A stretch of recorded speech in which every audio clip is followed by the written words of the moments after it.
Our ancestors have always pursued the question of what is happiness. Things have not changed. History is not a past that has passed away. It is alive, and we are making our own histories every day. What history are we making? What history can we make to inspire future generations? How can I leave an impact on the world that will still have a positive and meaningful influence 1,000 years from now? I feel that here we are exploring the wisdom of the past to create a future that will have deep meaning 1,000 years from now. Japanese people traditionally live their lives with gratitude.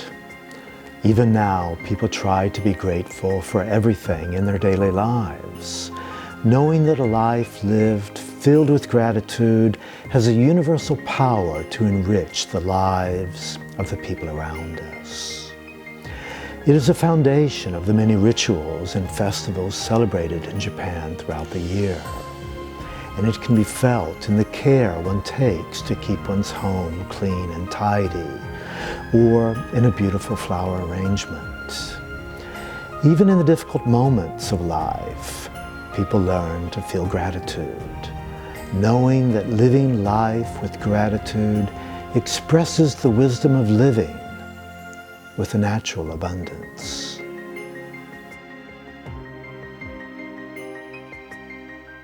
In Japan, there is the phrase ichigo ichie. It refers to those once-in-a-lifetime opportunities that deeply enrich us.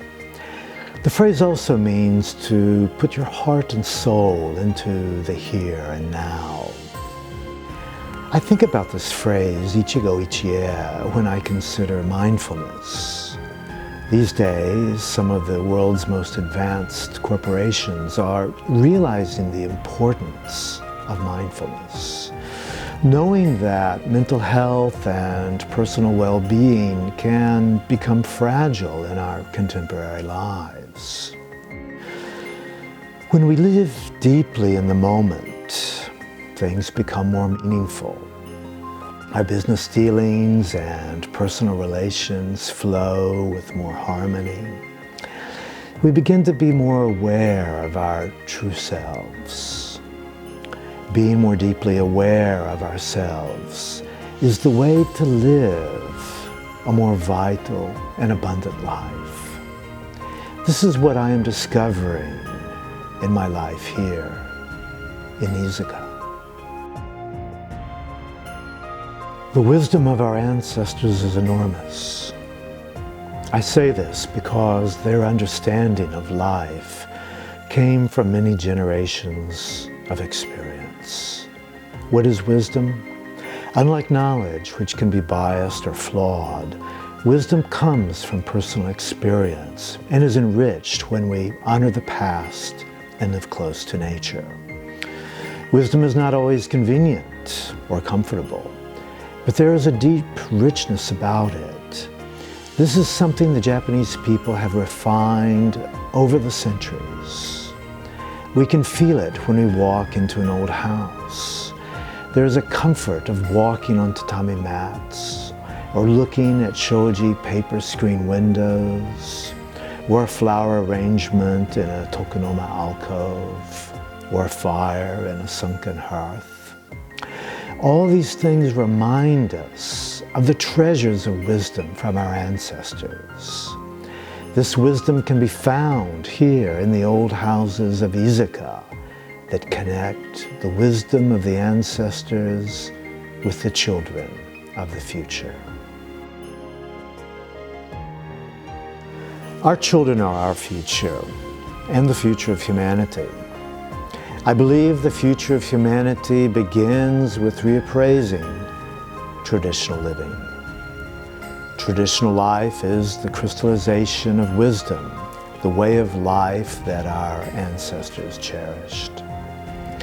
As a photographer exploring history, I am seeing more and more young people that are returning to a traditional way of life.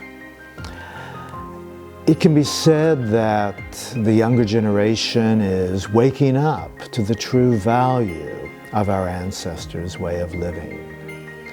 And it is their challenge and responsibility to figure out how to learn from the past and utilize that wisdom in this day and age. This cannot be learned from books or the internet. What I'm finding here in Izuga is that the traditional way of life is being integrated with cutting-edge blockchain technology to create a hybrid lifestyle that I believe will inspire the revitalization of culture, not only here in Japan, but be an example for other communities around the world. Let's return to our first question. What is true happiness? 2,400 years ago, the Greek philosopher Aristotle said that the happiness of mankind is found in the accumulation of virtue. Here in Fukuoka, there was a philosopher who lived about 300 years ago named Eikiken Kaibara. And he wrote a book called Yojo-kun, in which he wrote, "It is only when you enjoy yourself and allow others to enjoy themselves that you are worthy of being born a human being." I believe that this expresses the universal virtue that Aristotle was talking about, and that it is the secret to living a rich and full life. I find that the young people that are gathering here in Izuga deeply understand this, and that they are creating a model by which we can all benefit from in order to live more enriched lives.